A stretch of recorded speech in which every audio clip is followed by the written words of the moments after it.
my name is Panian Mokri. I'm from Tufts University. I'm one of Dr. Mark Hempstead's advisees, and today we're going to talk about improving HLS with Shared Accelerator, which is a retrospective review of our ICCAT 2020 paper, Reconf ASD. In this brief video, I'm going to talk about accelerators past and future, then give an introduction to Reconf ASD, which is our adds-on HLS tool to identify shared accelerators at an early stage. Then hopefully we have two takeaways from this talk. Takeaway one, which is the effect of HLS tools irregularities on the evaluation process and how we can improve it. And takeaway two, which is how to improve the community support for accelerator research.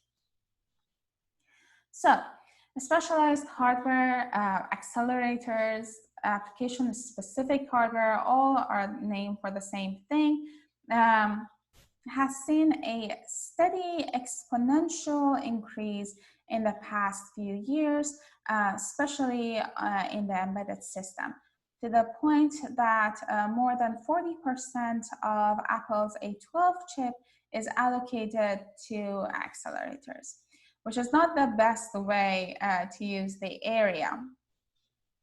One way to improve this inefficiency is to increase the coverage of each accelerator. We propose shared accelerators, meaning instead of designing an accelerator for each workload, we would find the commonalities between these workloads and then design an accelerator for that.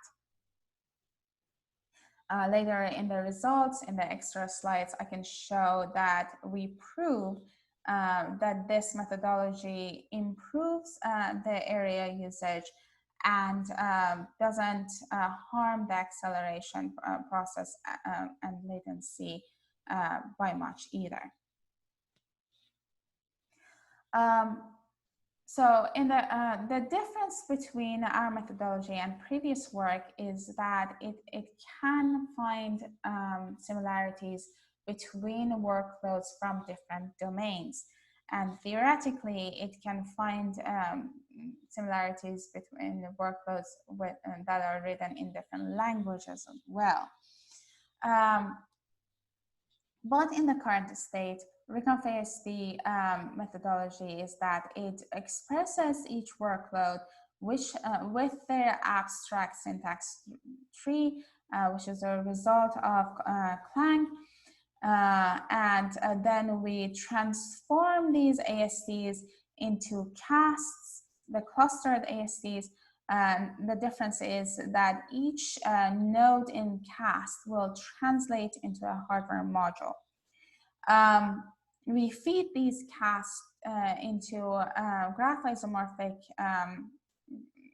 package VF2 algorithm. And we find isomorphic subtrees of casts. We call them maps. Then we prune these maps based on their data dependency and apply dynamic analysis to them, so we can only accelerate maps that are in the hot code. To evaluate our Reconf ASD, we feed these maps back to LLVM front end. We go to the source code, mark it, and then design the shared accelerator based on that. We feed that into Vivado HLS, which gives us VHDL. We feed that to Vivado, which gives us SA accelerator.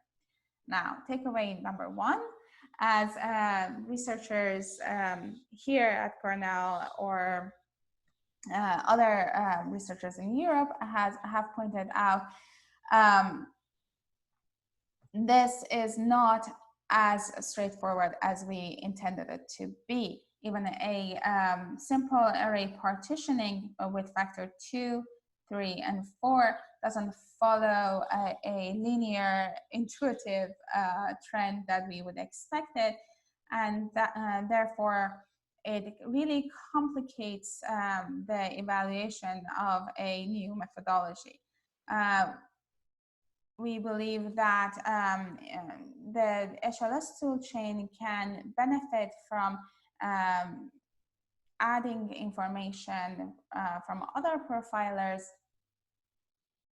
such as DAGs and profilers that work on DAGs, or even profilers that such as Valgrind that work on the dynamic analysis of the workload.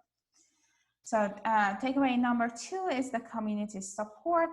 This work was incredibly difficult to publish because we couldn't find which community would be interested in it. Each community had different priorities.